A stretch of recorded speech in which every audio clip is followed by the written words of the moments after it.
Hi, my name is Megan, and this is a Naughty Mess Knitting Podcast.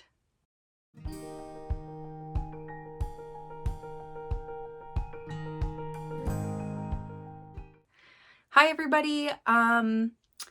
Welcome to episode 26. If you're new here, this is a knitting podcast, knitting diary, whatever you want to call it. I am Megan. I live in the Pacific Northwest, just north of Seattle. I have been a knitter for 20 years, I think.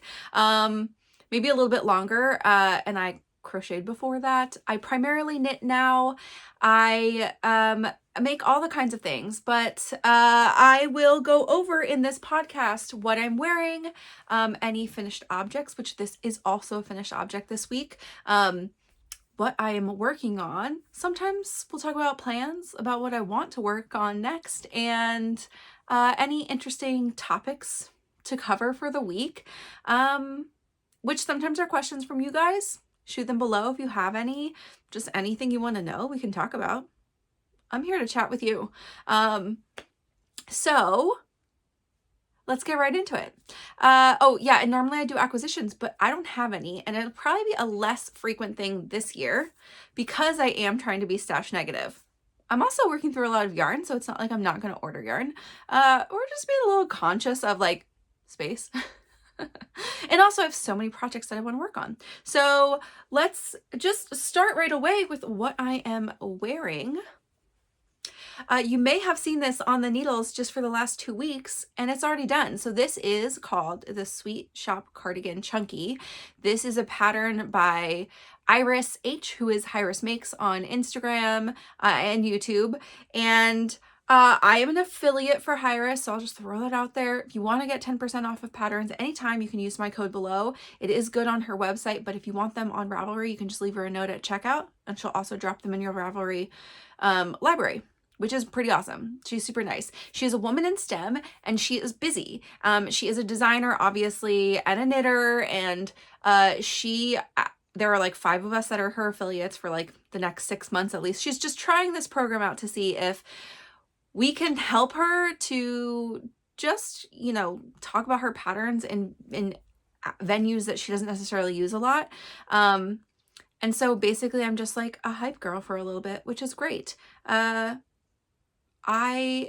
really enjoy helping out people who are, full-time doing other things, but still want to be creators. That's what I'm doing. I am not a designer, nor do I think I will design patterns. It's not really, it's like people who, yes, I do think anything to do with yarn is art, but I am not going to be like the person that dyes yarn, or like it's a different kind of artistry than I feel confident in. But I feel like there's things that you develop, like I feel way more comfortable picking colors. Also now I'm more comfortable with my color palette. But yeah, these are the things. Anyway, that's what this pattern is. This is my first pattern to make by Iris, and I really enjoyed it. So I always tell the truth. It's not just that I'm an affiliate, but I like to, this year I'm going to focus a little bit more on talking like what was in the pattern, the construction parts I like, so that we're sort of all on the same page. I'm going to stand up to give you a little bit of a better view. This is a big freaking sweater. Okay. It's going to live probably down here in my office. This is like the coldest room in our whole house and where I work all day. So, here we are. It is nice and oversized. It's super big.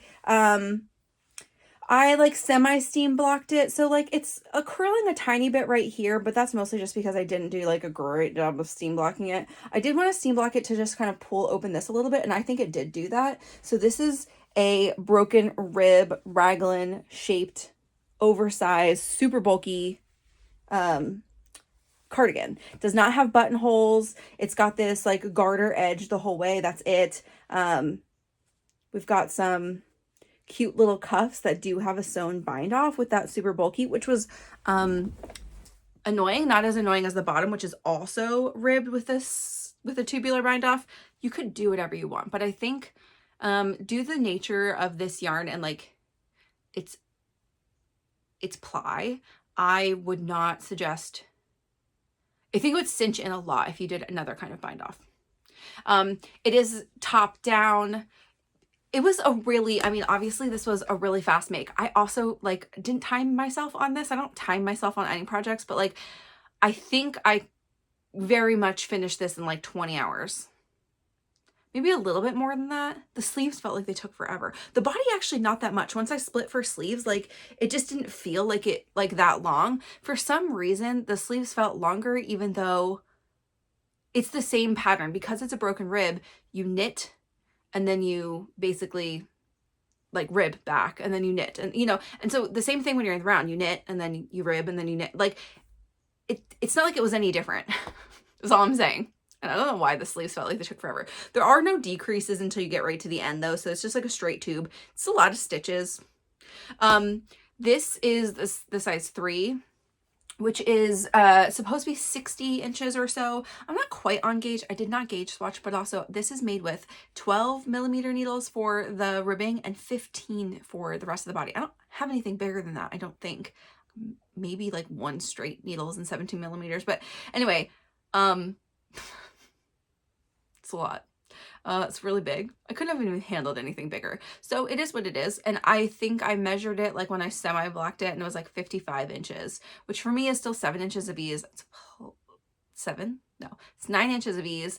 It's plenty of room. It's very roomy. It's not like I'm, you know, I don't need it to be any bigger. It is sort of like, it's sort of like a, I mean, it's a jacket.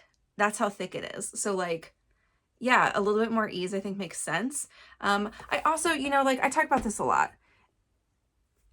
I don't necessarily choose, there's a trend right now where designers are adding a ton of ease to a lot of styles of tops. I mean, we've got everything available to us, right? It just depends on your style. But I think the things that are most popular a lot of times right now are like drop shoulder things, or mostly drop shoulder things that like have a lot of ease. They have a boxy fit. It's the fashion that's going on right now. That's great. It's really cute on some people to have that much ease. And like for me personally, I just like, I don't want to be swimming in it. But I think so much of that depends on the material, like the fabric that you get from it. So like what size needles, what type of yarn, what composition of yarn you're using. Cause like obviously stiffer things are going to give you a different look. And then like the texture, you know, there's so many pieces that go into like how much ease you want to have over your largest part of your body. So this one, because it was meant to be worn open, it doesn't button. I knew I would just wear it as like an over thing in my office. I had all this yarn. This is all just stuff I went to get out of my stash. I could have gone with the smaller size. There was something a little bit closer to my bust line. Anyway, this was great. This is the size I wanted to make. So I think it is a size 3. Let's see. I think I gave you all the details other than the yarn is We Are Knitters The Wool in Yarnicorn, and it is 87 yards for 200 grams. It's 100% wool. I don't think they have anything like no specification. And it is sort of like it's a single ply, you know, semi spun. It's also, that's like a misnomer. Single ply isn't really I mean, I guess it is a thing, but like plying, and the term in spinning means putting 2 yarns together, right? So like you're just making a single. So it's just a single. I don't really know. I don't know like what the official stance was on that, but like now that I'm spinning, I'm like, that doesn't really make any sense. It's just a single. Anyway. Okay. That's what I'm wearing. And yes, so let's talk for a couple seconds because it is the finished object. I've only also talked about this for 2 weeks. Talked a lot about the construction, the pattern style. So I think everybody has preferences, right? I personally, now that I've made, you know, a couple dozen garments, I have made a lot of different styles of garments too. I am not a person that, and I also, so I will say, I don't print patterns ever. I have an iPad and I use my phone sometimes. So I send everything to my books from Ravelry, and then I like mark up on there. So I like highlight the size that I am throughout the pattern before I start. So I know, like, I don't ever get lost on like which size, you know, accidentally counting, especially often making a size 5. Sometimes that's like in the middle of 3 things of print in parentheses. Sometimes it's like on the edge. Anyway, don't want to get confused, and I'm never making just one thing. So, anyway, I do think, like, for me personally, I don't love patterns that like just within the pattern instructions. I love when there's extras on the outside, but once you get into the pattern, I would prefer a sort of a condensed get to the next thing. I don't need like a ton of explanation or notes added unless it's like key hints for that thing. So like well, I'll talk about this in a second, but I'm making a brownstone beanie made. But Tori puts in a couple of places that these are hints that she puts in. That's what she calls them, but like they're important things to know about that step, and like it's going to affect how that thing comes out. So I think that's important, but I think like sometimes when they're like, you're going to do this and this and this next, and then there's the instructions, like I just want to know the instructions. All that to say, Hiris, this pattern is very simple. Also, it's like not so many rows, it's not so many stitches, and the pattern itself is not very like fiddly, you know, it's just a straight raglan.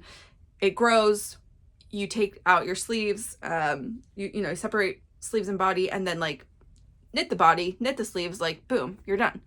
And I appreciate that. So I will say, if it's like your very first cardigan ever, it might not be enough instructions, but also like there's so much forgiveness when you're making something in super bulky that I think like it could be your first cardigan, and you would feel very, very happy that you got it done so quickly. If you live in a cold place, I think this is an amazing knit to have, at least like an around the house knit. It's not gonna hold up super great. Like just that's the yarn. You could totally make this with like 2 worsteds held together, or 2 worsteds and a fluff, and that would be a really fun way to use up stash and make a super bulky thing. It doesn't take a ton of yards, so it's not a bad idea. I don't need something else this bulky, probably, but you know, just put that in your back pocket. Okay, let's move on. So let's talk about what else I finished this week. I'm going to show you 2 semi-finished things. I won't count them as finished. One of them I'll show you when the other half is finished. That's a spinning project. This one I'll just bring down next week again when it's done. I got really jazzed. I knew I was going to film. I don't really know what I was thinking, but I just brought down the blocky mats.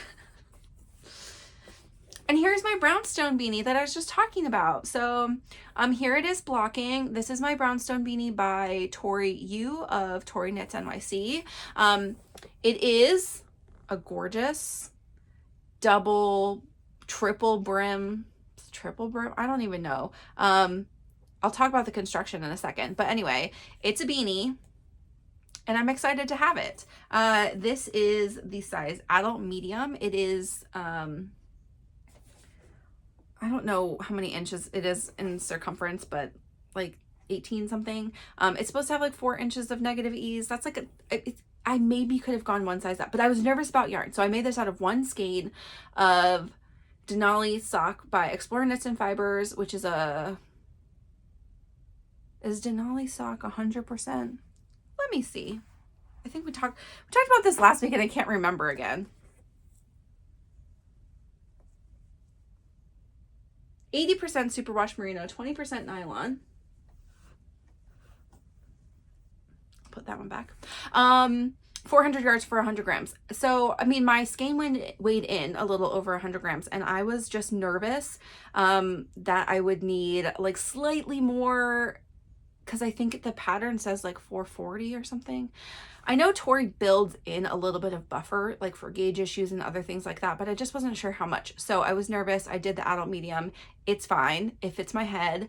I am blocking it a tiny bit wide just to give myself like a little extra space. And but I had plenty left. I had like tons left in the skein, tons. Probably like 12 grams left. So like all of my overage. So I really could have just gone with the bigger size. It's okay. I'm not going to obviously redo it. Okay. So construction of this. Oh, and I used needles. I used the recommended needles, which I think is a 325 for this part, which is where you hold your yarn single. So it's just a fingering weight here. You knit like a bunch. You knit it together or you wait to sew it down. I sewed it down after because I don't like knitting together. Just a preference. And then you hold it double. So like you change your gauge and everything and you just like knit up the rest. And I think that needle is like 375. I think it was a 375. This is kind of Tori's like iconic decrease methodology she uses, where you get these like this nice little like peak in the middle. Yeah, so here it is. This is the color in my neon era, which was part of the it was in the summer market that was she held in Denver in July last year, and it's also was back for the monochrome. I hope some of you got it because it's a gorgeous pink. I can't wait to wear that hat. It's really cute. I finished it. I sewed in the ends. I put it on my head and I was like, this is so cute. And I wanted to wash it right away. And then I like didn't think about the fact I'd be filming. I just like, I knew in the back of my mind, but I was like, that's fine. So we have a mostly done object. My second mostly done object is this most gorgeous yarn I think I've made yet. I am obsessed. It's super pretty. I did a traditional 2-ply. I did semi underspun singles. I mean, like you can see these are really, sorry, it's trying to focus part of the skein. Yeah, they look lofty. They look a little bit more airy than normal. I did also try to underspin them a little bit. So underspin it more than I normally do so that I could also underply it a little bit, because I've been plying it really tightly, which makes your yarn just like denser. It's not a bad thing, but you don't get as much yardage from it. And also I feel like, I don't know. I just felt like I wanted to try something a little different, like just change the style a little bit. This is Rambouillet. It's my first time spinning Rambouillet. Well, I'll tell you the story. When we did our Knit Weekend Way in October, right after we had done our class, like 2 weeks later, I hadn't really spun in between. I didn't have a wheel yet. And we had started with like really sticky, long staple length fibers, like when we did our class. And then I had a bag of Rambouillet, like a braid of it. I brought that because I knew Ariel was going to buy her wheel. She did buy the wheel. I was playing around with it and it was like so slippery. I was like not having any luck. I was also still hadn't figured out drafting completely because it was like my second time spinning.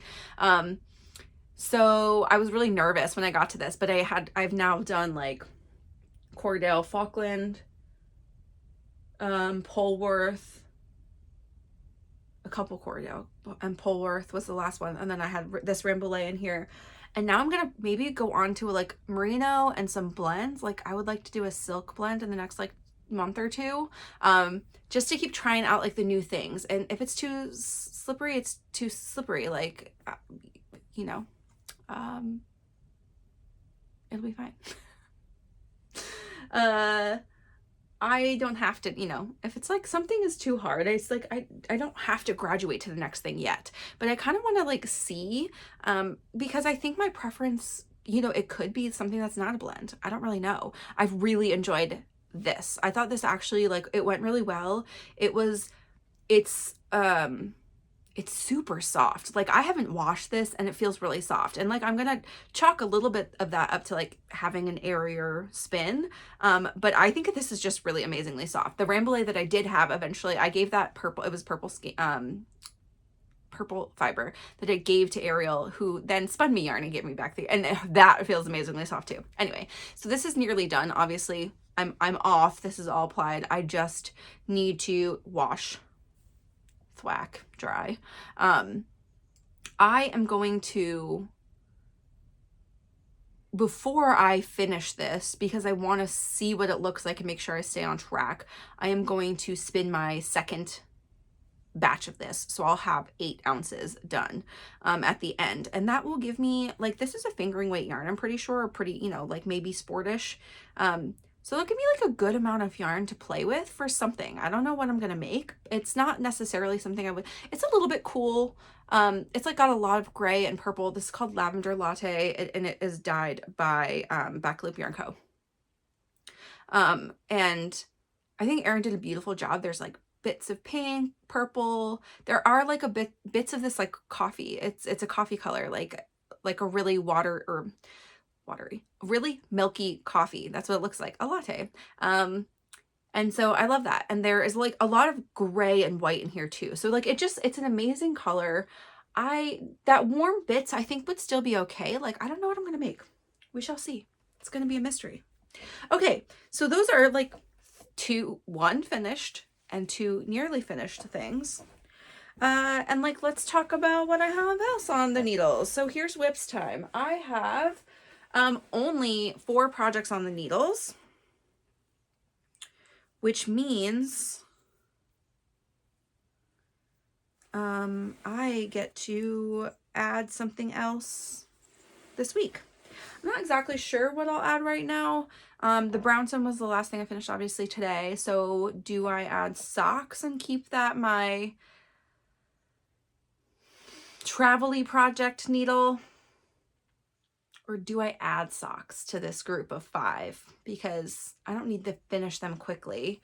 I don't know. We'll see. We'll see how I feel about it. I did, for the whole month of January, I only had 5 things on my needles at any given time. And that is something, it's not a goal I made for myself at the beginning of the year, but something I've been thinking about more and more. Just like when I add projects, I tend to work on some of the ones that I am either at a further stage or like a tough stage. I work on them less and then they get stuck there. Not for super long. I don't let a lot of things linger, but like, I just want to get if I started it, I wanted to get it done. So like if I have less things to focus on, then I spend more time each week doing those things. So here's one thing I wanted to get done. And that is my needles are doing something weird. Let me pull this out. Okay, here. This is the stick season sweater I'm making for my husband, Mike. So this is a pattern by Rebecca Clow, who is the Crayabea on Instagram and YouTube. Yeah. I was like, is this the front? Yes. The front is this. You can see there are sticks up here. Then there's plain stockinette on the bottom. I have my little marker here. So I added probably like 3-ish, maybe 4 inches to the body. And then I just got to a point where I was like, I want to do some sleeves, make sure these fit him. Here's all my little decrease markers. He's got the longest arms known to man. So this is like 20 inches from the underarm. And then I'm going to add cuffs. He's not a super tall guy, but he has really long arms. So, and this pattern you can see here, it's developed. Look how cute that is.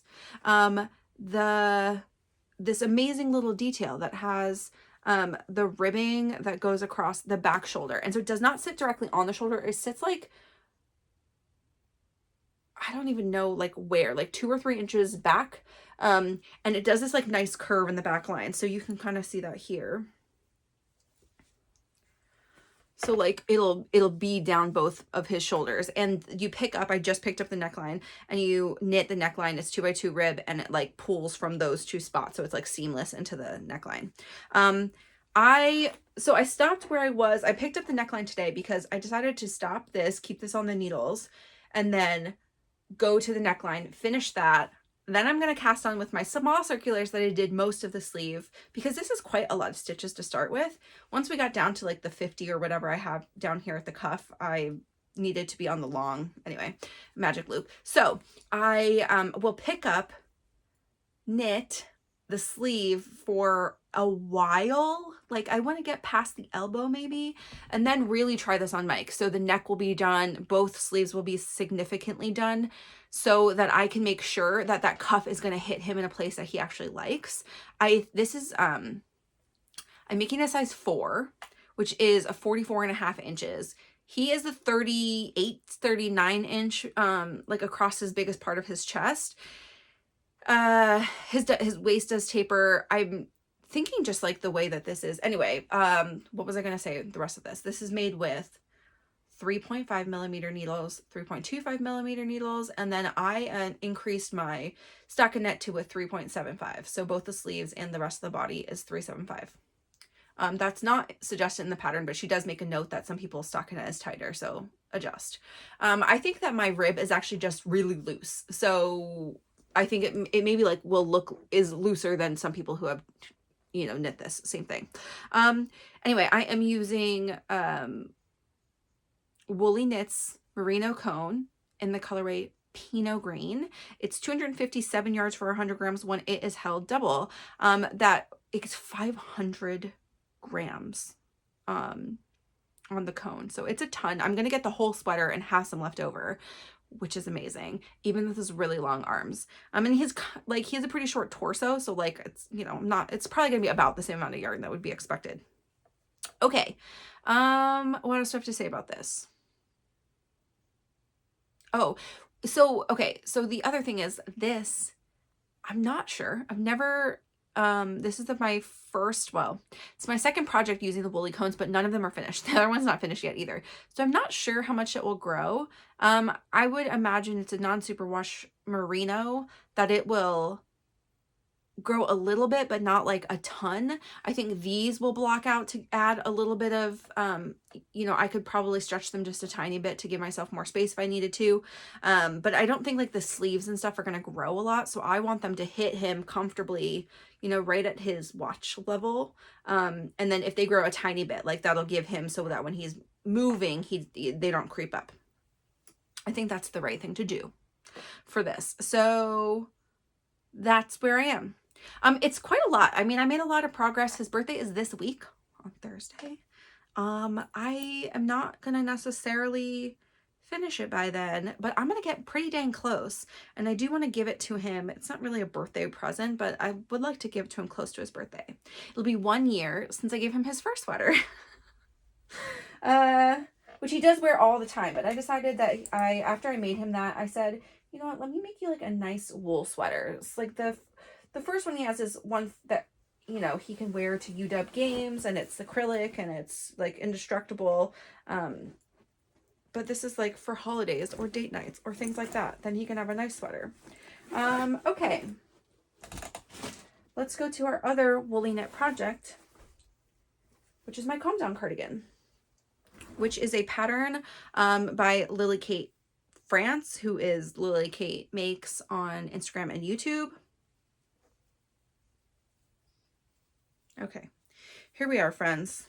I made progress this week. So what I decided to do is for the right now, I mean, I'm not gonna like stick myself to this hard and fast, but for right now, my intention is to bring this to knit nights for the near future, so that I'm knitting on this with friends. This is a make with friends pattern.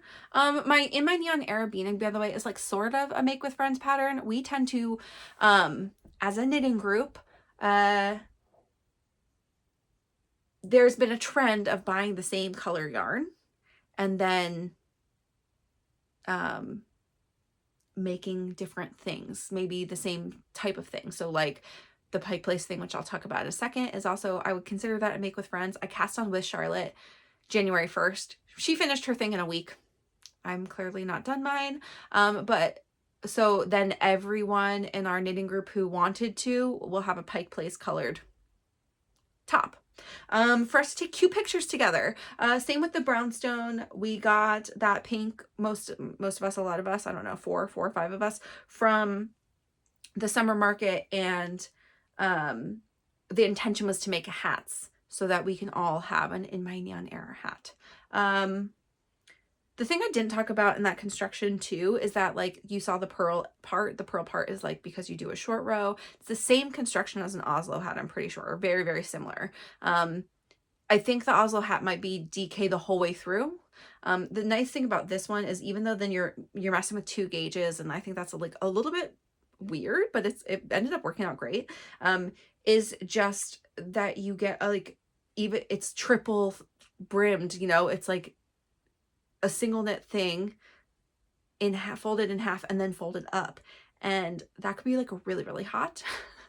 So this is like the way to have that look, that really clean, you know, because it's a knit folded in thing.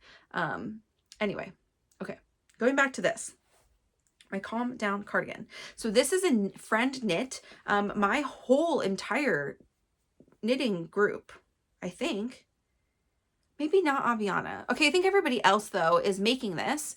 And we are making this with our friends in the Bay Area. And we've got an Instagram chat where we talk about things, not just this cardigan, which has been really fun. And then we also do some virtual knit nights together, all working on this project or working on other things. There are a couple people done. Emily's done. Jack is done. Is Ariel done? Ariel might be done. She might have finished last week. I don't think I've seen it live, so cannot confirm. But look at me. I joined the body. So last time you saw this, do I have a thing on here? I don't have a thing on here. Last time you saw me though, I wasn't quite done the back. During knit night this week, I got most of the back done. I think I had just a couple rows left. And then yeah, I just was like, you know what? I'm going to keep working on this. I got home and I finished a little bit more. And then the next day I just went ahead and I did the right side. I think it's the right side. And I like just did that all in one sitting, which is way better than the last time I did this, which was just on the knit night call. And like, there's some increases you have to count for anyway. I did it. And then I, joined the body and did like one round. And then I was like, that's good. Look at this color though, you guys, I'm so excited. This is gonna be like the cutest color thing ever. So I, am really excited. This is a saddle shoulder construction, V-necked, oversized cardigan. I am not doing a huge size. I'm not doing as much ease as is recommended, as we just talked about. And I am making a size 4. Let me look at the stats of that one. I am making size 4, which is a 51.5-inch bust circumference. The recommended ease is 10 to 12 inches. For me, that is 4.5. I'm making the body is 4mm needles. The ribbing is 375, and in theory, the button band is 3.5. I might go up to 375 because I knit double. It's a double knit button band, and I knit that pretty tight. So, again, this is a merino cone from Woolly Knits in the color Bias, and it is 514 yards for 100 grams, so 257 held double, 100% merino, non-superwash, and you can see how gorgeous that looks. Like it's got this like really nice depth of color. There's like black in there with this bright. There's some spots that are like you can see. I mean, it's got a little bit of like, there are little bits of inconsistency, but I think it just gives so much character. It's just like such a nice, it's a really nice fabric that it's creating. So I'm really enjoying it. This is a really nice pattern too. It's got like this ribbing edge on your sleeves. There's just a lot of like nice details. So this is my first Lily Kate France pattern. I like her style. She's cute. So all the things she makes when she styles them look very cute. This is why I do so much pattern research, because I could totally be fooled into being like, oh my gosh, that's so cute. I'm going to look that chic. I'm like never in my life going to look as chic as Lily Kate. I can try. But I think, so what I'm getting from this pattern at least is like, she has a pretty distinct style for some of these like oversized kind of garments. She does really large arms. Like if you look at her other patterns, like look at this arm.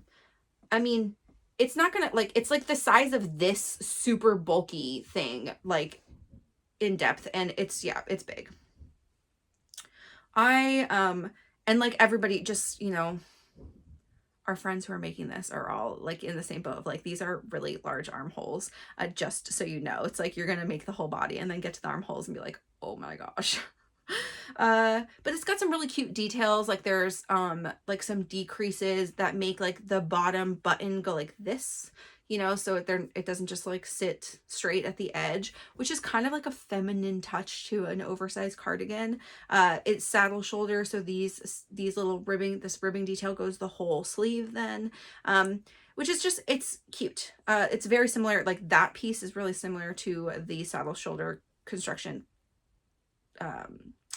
pullover I made called Skyline by Tori Yu this fall. So but I like the way the instructions are there. I mean, it's a little interesting because she has you do like one panel, then the back, then the other one, just so that like when you're done this, you connect in the round and you don't have other ends, which I appreciate, but like was like maybe a little bit more annoying to do it that way. I'm not really sure. Anywho, here she is. I'm enjoying it so far, though it has obviously taken me a lot longer. Like I think I cast this one on, what did we do it November 1st? And I'm just joined, so definitely not a quick one for me. Part of that was like negotiating the cones, which now I feel like I have a better method for. And I am really I'm liking it, so I'm really excited to wear it. Like it's a very cute end product, so I'm gonna like just finish it anyway. That color is good all seasons, so I don't really like, I'm not gonna be bummed if I finish it in late spring. But I am, taking it to Net Nights. I'm gonna get some good work done every week on it and like really get there quickly. The nice thing also about those gigantic armholes with the fit and everything is that I also don't have very much body left to knit. In reality, it's like not very much, and then I get to that little cutout piece, and which is a little bit longer, and then you do the ribbing and like that's it. Boom. Okay, so that's 1, 2. Let's talk about my ballerina wrap top, which I also made some great progress on. I have had a lot of cardigan type things on my needles, which if you've been with me for a little while here, like the Leith cardigan, which I finished this last month in January, was my very first cardigan to finish. So this is a new thing for me. Knit cardigan. I have crocheted cardigans. Okay, here we are. This is my ballerina wrap top, which is a free pattern by Alexi Tabel. All of Alexi Tabel's patterns, I don't know if all of them, I won't say that all, many, you can get for free on her blog if you're like okay grabbing from a blog and knowing that's a little bit annoying with the free refresh rate, etc. You can also buy them without ads then. They're the regular pattern price when you do that, but I just think like partly this is not a size inclusive pattern, and so like I really like to support size inclusive designers, and I'm like not gonna pay for something that's not size inclusive, generally speaking. And Alexi's patterns, like a lot of them come close, some of her older ones really don't, and she hasn't gone back to fix them, which like a little bit of surprise by, but also she's just like constantly putting new things out, so like it's just not her focus. Anywho, this is a wrap top pattern, so I am going to continue increasing. I'm on sort of small needles. I just didn't feel like switching them over. And when I split for sleeves, I was like, okay, this is awesome because it was so many stitches, and then I realized I'm just going to keep growing this. It's not even like something that's like straight then, like a regular cardigan. I'm just growing and growing. More and more stitches back. I was really nervous because I am at like close to a point where it just like in the instructions, I didn't have that many more stitches to grow. So I thought, and I was like, oh my gosh, there's no way. Like this is so little. Like I don't want it to be like, this barely goes under my boob right now. So I was like, this is gonna be so small. No, I have almost like this again at the bottom to finish, which will make it like a semi-cropped top. Like it'll sit towards the top of high-waisted leggings for me, or high-waisted jeans, which is okay. That's totally fine. That's close to my natural waist, and I'm okay with that for this kind of top, because it is like a fitted, you wrap it, you tie it. I have wide hips, so I don't want it to go super long because that would like flare out and be strange. But I do have kind of a long torso, so I'm going to be a little bit like cognizant of, try it on towards that very end part before I start the I-cords, because I could add 1 or 2 more rows even without growth, and see how it goes. Okay, so that's where I am. This is the size extra large, which is 44-inch bust. The recommended ease is -2 inches. For me, that's -3, but that's fine. It is 4.5 millimeter needles is what I'm using for the body. I am using Explorer Knits and Fibers, Rocky's DK in Pike Place. It's 100% superwash merino, 274 yards for 100 grams. We talked about this last week. This is an S on S twist yarn, which is why you see these lovely little lines from me.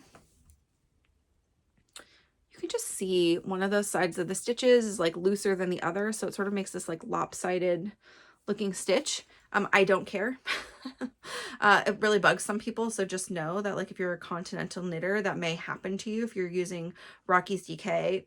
From what I've read, you like, it's possible that if you're a thrower, it won't happen to you, like if you knit English, but it may also still happen to you because the yarn is just unbalanced. And it's not a bad thing. Like, this is just the way that this yarn is spun. I think it's just something to know. So I did good work though. Here's my little stitch marker. Like, I mean, that's like 4 inches probably. And it's a lot of stitches I added. So I'm going to truck through this too. I have my handy dandy, which I still didn't bring down here. Eventually I will. I-cord maker called the Cordsmith that is from, Autumn Goodman from Size Inclusive Collective. She made this tool, and her husband like 3D prints them, and it's just latch hooks inside of a little 3D printed thing, but the thing is like semi-ergonomic. It's really light. It's pretty easy to use. And I plan to use this, so the way that this is constructed is like a cardigan, right? So it's just a raglan cardigan on the top, but then you keep making the increases, like I said, so you can wrap it either side. You do make a slit, which is like maybe 10 or 15 rows from now, I'll make the slit, add some length on the bottom underneath of that. And so that's so your I-cord can go through. Okay. It only goes through on one side, and then it wraps around for you to do your tie. I think what you do is you make a bunch of I-cord, then you pick up and you I-cord bind off the edge, and then you make more I-cord, and that's where you're like gonna tie. And then you I-cord all along your thing and your sleeves. And I was like, y'all, this is gonna be crazy. I didn't want to do it until I had the Cordsmith. So now I have it, now I can make it. 2 tips here that I've heard is that I can use the Cordsmith to do all of my I-cord bind offs. And somebody put out a really great video of how to do that, which I'm going to try, and then I'll let you know how that goes. And you can also do your I-cord backwards, so you start the opposite way that you're like told to, and that will also help it from pulling in. It like sits on top, then it's supposed to like be a nicer edge. I don't know how it'll go, but I'll probably try it that way first, because that is the one thing I've read. There's like quite a lot of patterns, like, or projects for this pattern on Ravelry, and I have read that like for a couple people modded that. There are a lot of people that don't like I-cords. They don't want to make this many stitches in an I-cord, which I fully respect. I think the Cordsmith will make it a little bit faster, and just like, I don't love working with DPNs. It just makes that a little bit quicker. Okay, that's all for that. And I have one new cast on to show you. So, oh, it's right here. As anyone who has joined in the last couple of weeks knows, I am, well, in December, I released my Make 12. Yes, 12, not 9, because I have so much yarn and I have so many projects I want to do. These are 12 projects that I'd really like to make in 2024. I don't actually have a goal around making a certain number of these because I didn't want to like limit myself. I also like wanted to leave open the room for inspiration, for change in style, or what I decide I need in my wardrobe, and for new releases. But I don't want to get as shiny object distracted as I have been over the last couple of years in just signing up for tests, just because I love the test experience, but making things with yarn I have that I bought with an intention to make a certain project. I don't have to stick to that, obviously, but like, there are some that I still just like, I really want it to become that thing. So I'm prioritizing making those things this year. Anyway, I had not cast on anything in my Make 12 yet, and I had a follower who asked if I would do any of them as a knit along, and I said, yeah, what do you want to make? So we picked the Instant Crush So this is the Instant Crush Pullover by Joji Locatelli. This came out like really end of summer, early fall last year. There's amazing, amazing projects on here. It is an all over color work, top down, raglan. Yep, raglan construction, 2 strands of fluff held together project. All that to say, this is going to be a gorgeous, colorful, floofy sweater. So this like looks super small. I did get it over my head. It does have kind of a loose or like a more fitted neckline, which is fine. I'm going to let it grow a little bit more, and then I'm going to pull it back on and reevaluate. I don't want to pull it out because that would be really annoying. I know I can get over my head, so I'm not really worried about it. Okay. I so the pullover or the knit along is me and some other followers, people who are Instagram followers, people who are podcast followers. I think there's 5 of us now, 5 or 6 of us in the Instagram chat. If you would like to join, it is not too late. Let me know if you'd like to be in the Instagram chat. You don't have to be. If you want to just knit along as you will and do your thing in the world, you can use the hashtag Instant Crush KAL to join and just get your pictures up on Instagram and let me see them. I would love to cheer along your progress. With any of the projects on my Make 12, I could totally do anything else other people are interested in, like doing it along for. I can give you guys a little bit more warning if you just let me know if there's anything you're interested in. You can leave a comment below. You can reach out to me on Instagram, whatever floats your boat. I don't have intentions to do it for all of them, but like they're out there in the world. These are 12 patterns you can look at that I plan to make this year in whatever order. I do have some of the things I've like on the early side of the year I want to make. Some of the things I know can wait until like the fall. I have yarn for all of them. So if you have yarn for any of them and you want to make it, or you can dig through your stash and you find something you really love, let me know and I'll get it next on the list. But this one we cast on February 1st. I got to see people's like amazing color combinations. I'm so excited. Charlotte, who is in my knitting group, got some yarn. I don't know if this was exactly her intention to use when she bought it, but she has these amazing pairs and she's actually using a fingering and mohair to held together for it.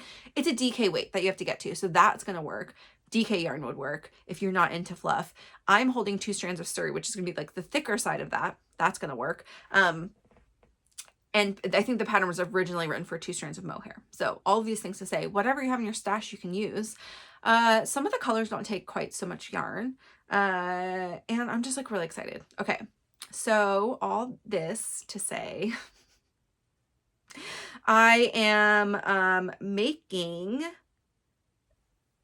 progress very slowly this week because I cast it on the 1st, which was Thursday.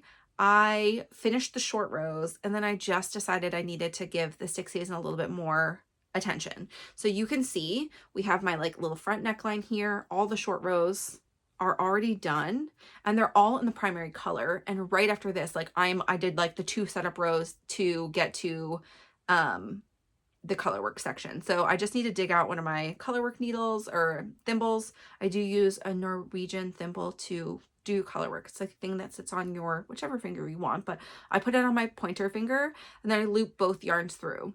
The way you keep your colors consistent, so like if you do 2 hands, you're supposed to hold your background color in your right and your dominant color in your left. I think that's correct. Anyway, the way that you determine for this is like in the thimble, you do your dominant color closer to you and your background color further from you, and it does the same thing. Like it keeps them so that the one stays a little bit closer. I think that's right because your dominant color then sits, it sits like on top of the background color floats, and so yeah, anyway, that's why it's dominant. It's a weird thing. There's like lots of blogs about how that works, so read those. Don't listen to me. Yes, I'm all wound up. All my balls of yarn are wound up, ready for this, and so I'm super excited. I love this color. These are all of these colors that I'm using, which I'm not going to pull them all out of the bag right now. You saw them last week. I think I had them out.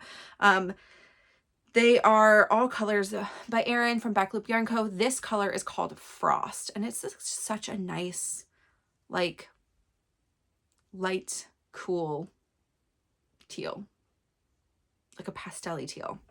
Okay. I'm making the size 6, which the bust circumference for that is 47¼ inches, which with my slightly plumper yarn, I might be like a tiny bit over that, which is fine.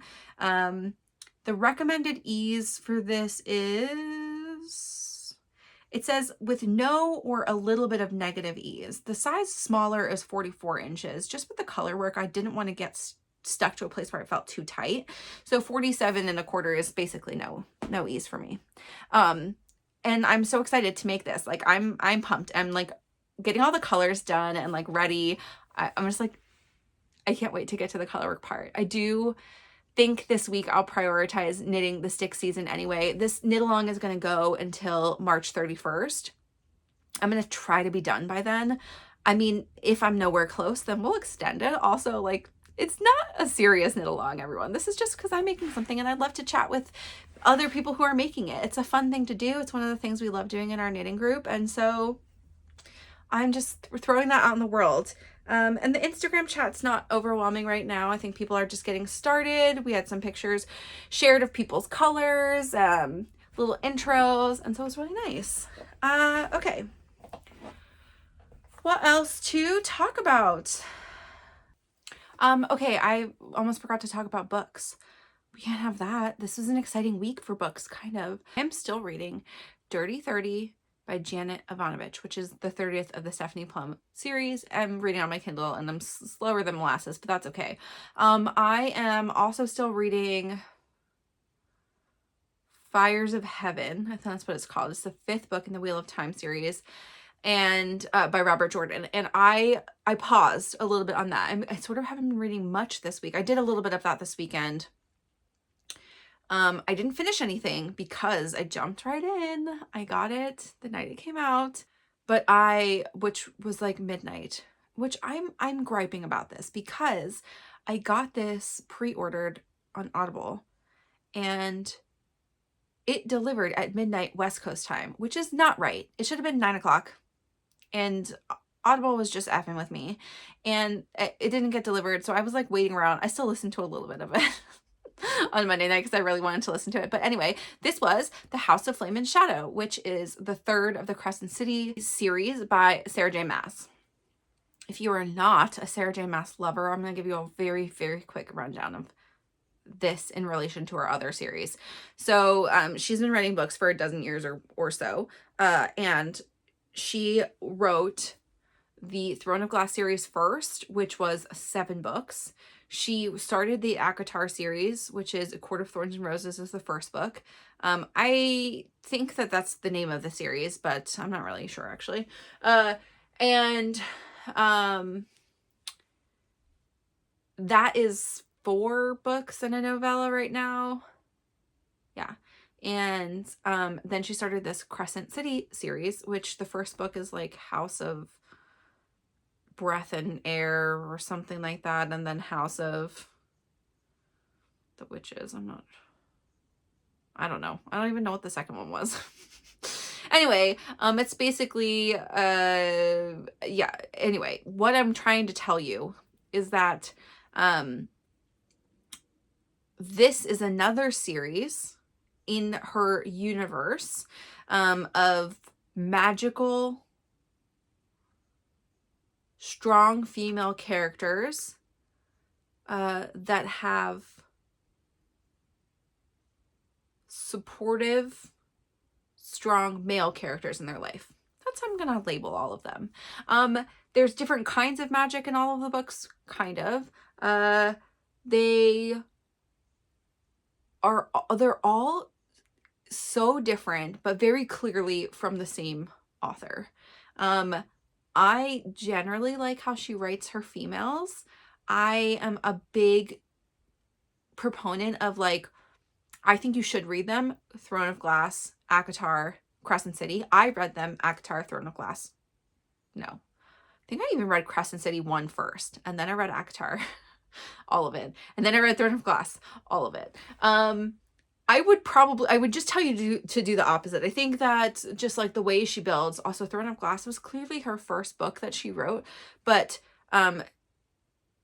she also wrote the youngest character. Like the main girl is actually, I mean, ACOTAR also about the same age for the main character. This one is a little bit older. Anyway, like it's just, she writes interesting characters. They are not your typical, like, the female characters all like kind of, you know, eventually maybe they have a lot of confidence.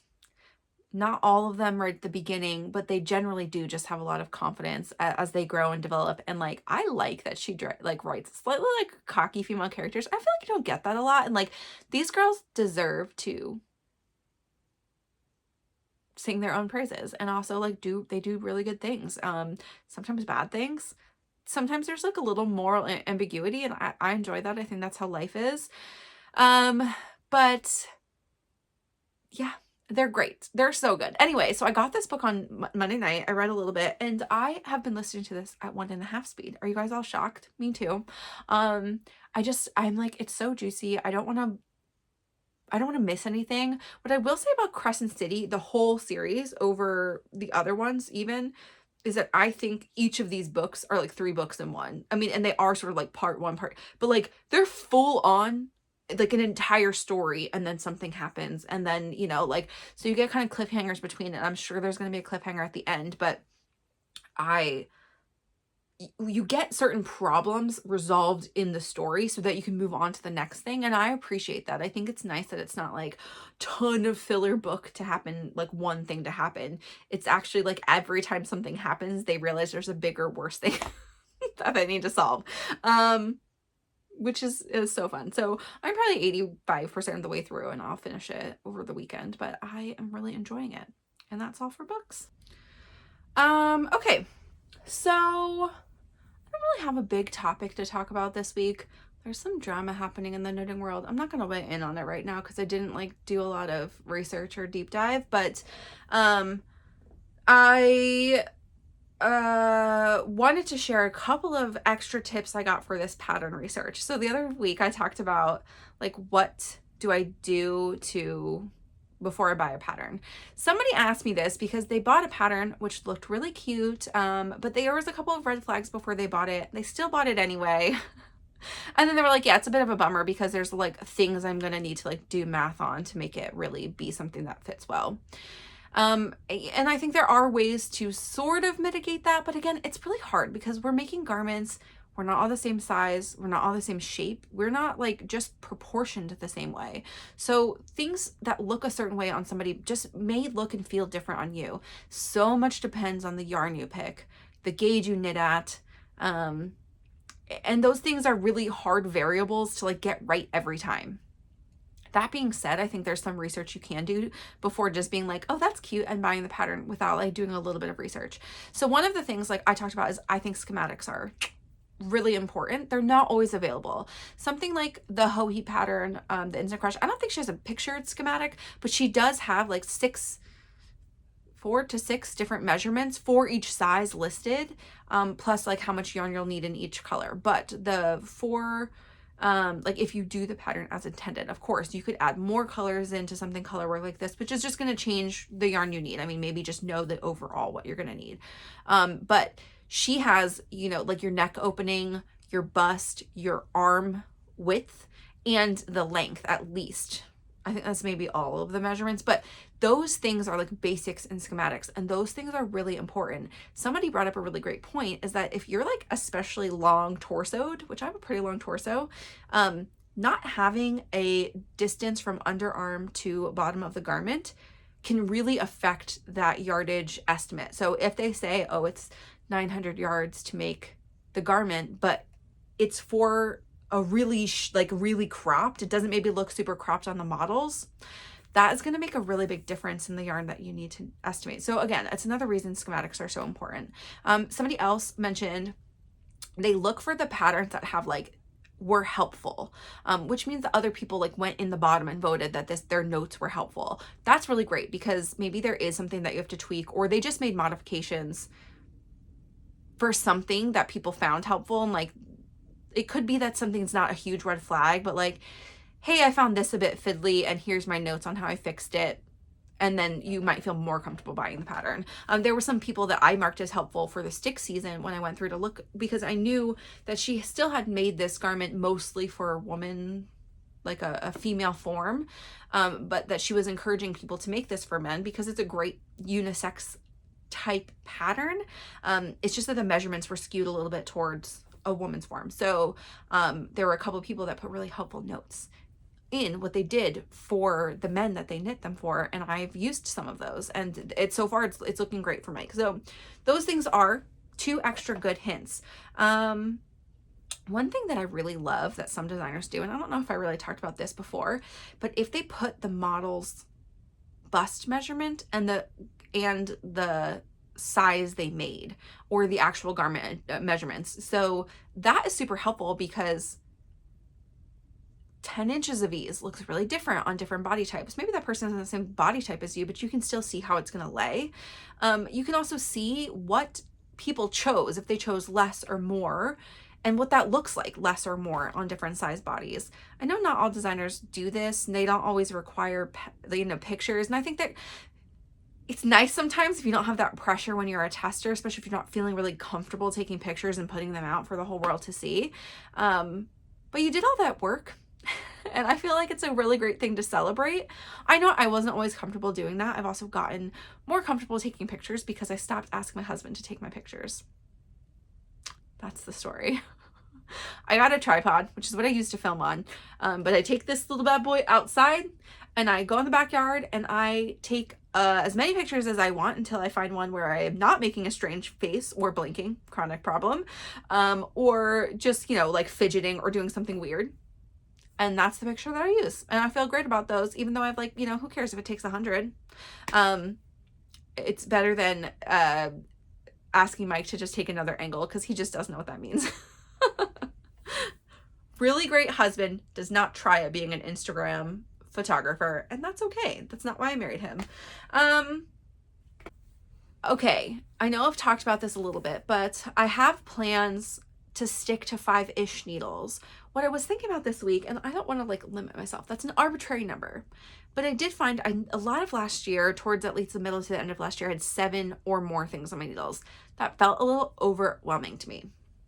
I just didn't know what to pick to work on. But what I will say is I always had socks, and because I had like deadlines for socks, that felt like more pressure. But I miss having socks on the needles. And my brownstone needle is open, and I could certainly put socks on, but also I really want to cast on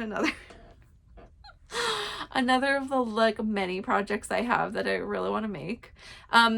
So I have this sort of like list of like what's going to be next on each needle, and I do think I am going to, in month 2 of the year, already implement a 1 extra needle. And I will say I'm going to do this other thing, which is not great, but I told Charlotte that as soon as I'm done my stick season, I'm going to cast on my heirloom cardigan, because that was one thing that she also wanted to make this year. She is going to do it out of scraps, I believe, which is a great idea. It's a great scrap pattern. So I actually think she's not going to start with me, but she'll probably finish faster than me. So I'm just going to get a head start. And I am going to cast that on, not counting it as a needles project, because it is a longer term project. I'll probably just make 1 or 2 squares a week. I'll have like maybe a monthly goal. There's a lot of squares you have to make, and I just don't want it to like overtake my life, because that's very satisfying to do. But the sewing is going to be like playing around with where I want them. Like that's going to be a whole other part of the project. And I don't want like a time constraint. I also want it for the fall, because that's like going to be the coziest thing ever. So I want to start it now. As soon as I'm done the stick season, I'm going to add that as like a long-term project, with the intention of it being long-term. I'm going to add socks. And then I'm going to use the brownstone needle slot of 5. So I'll have really 7 projects going, but it'll be a small intention for that long term each week. And once I get like the calm down cardigan off my needles, which just feels like a lot of knitting, even though it's really like, if I just like focus on it, it's not so much. But these 2 cardigan type things, I'm going to throw some pullovers on to make them a little bit faster. I think that this Instant Crush is going to be a really quick knit. Even though it's color work and there's all the like yarn management, I think it's going to be great. And I think I'm going to put another t-shirt on the needles. When I told you guys we got this new IKEA thing. So I showed a picture last week of it empty. I have put my sweaters in there, and y'all, I have so much room for more sweaters. Just like infinite space almost now, which is very exciting. It's a great place to be. But what I realized when I was moving my sweaters from like the kind of cramped space in our walk-in to this big, glorious display of sweaters is that I am lacking pretty severely in summer tops. And I knew this. But I want to remedy that, especially as I'm making more cardigans. I'd love to layer knits. I'd love to wear, like, this is just a regular t-shirt, right? But like, I'd love to wear knits underneath of some of my, like, especially like my calm down cardigan, and I want to make a corn cardigan at some point, and like things that like would be great, knit on knit. So I have a couple of things on my make 12 that are t-shirts, but I have 1 or 2 other projects that I'd really like to get done that are t-shirts that are not on my make 12. So I'm going to think about that a little bit more this week, and I may do a t-shirt for the brownstone needle and a t-shirt as soon as I am done either the ballerina wrap top. That's going to be the other t-shirt needle. And for right now, like tanks and tees, which I'm not a big tank top person. I like don't love to have my arms out in the world. But because I've got this cardigan situation, I think sometimes you need to have a tank tops, more variety of them. So like the stripy turtle tank is on my list. A couple of Jessie made tank tops, because they also are not like, they're really flattering, like on all sizes, like so I may make a couple more tees. One of the ones that I want to cast on, which is like so crazy, is a moon set. The moon set is a little bit of a slog project. I've already made one before as a sample, but like I want that V-neck. Like I have no t-shirt V-neck options. I have very few pullover V-neck options. Sylvan in my knitting group is the V-neck queen. She can make any pattern pretty much into a V-neck, which is an amazing superpower.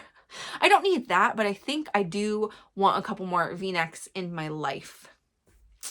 So it's not something I'm gonna like make all the projects V-necks, because I also only have 1 turtleneck and I want more of those. And so I think I just want to increase the variety, the colors, and definitely the t-shirt tank top game. With that being said, it's February 3rd. I want some of these t-shirts for April, May, June, which are semi-cold months here in Seattle. You never know what you're going to get.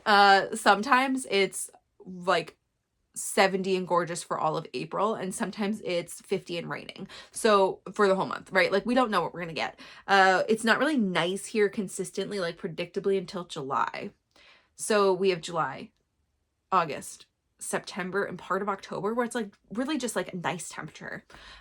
So wool t-shirts are great. But the other thing I've been thinking a lot about is making some more or getting plans for and making some things out of other fibers than merino. Some alpaca, maybe, definitely some linen, some silk, like 100% silk. I don't have anything made out of 100% silk. And I mean, it's like all the sari patterns are made with Knitting for Olive silk. And I think I'm gonna like maybe make something like that. I actually have this yarn here I've been thinking about a lot. This is called Fuji. This is a Barocco yarn.